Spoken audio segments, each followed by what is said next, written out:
Në 2021, pasi humbëm zgjedhjet e pushtetit qendror, nis foltorja nga pjesa e doktor Berishës, kam qenë një ndër të parë që ka dalë hapur, me qëndrim të qartë, pasi u konsultova dhe me bazën dhe me bashkëpunëtorët që kishin forumin rinor, dhe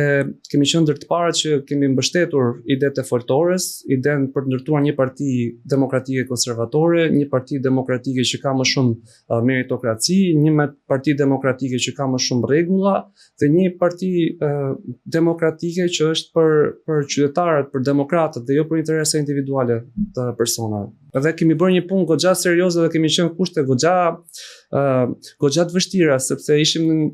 gjithë në kërcënimin e karrierës, sepse gjithë në momentin që do mbanim një pozicion, gjithë na u tha qartë që nëse doni të bëni karrierë brenda Partisë Demokratike, duhet mbani qëndrim pro ish liderit Basha.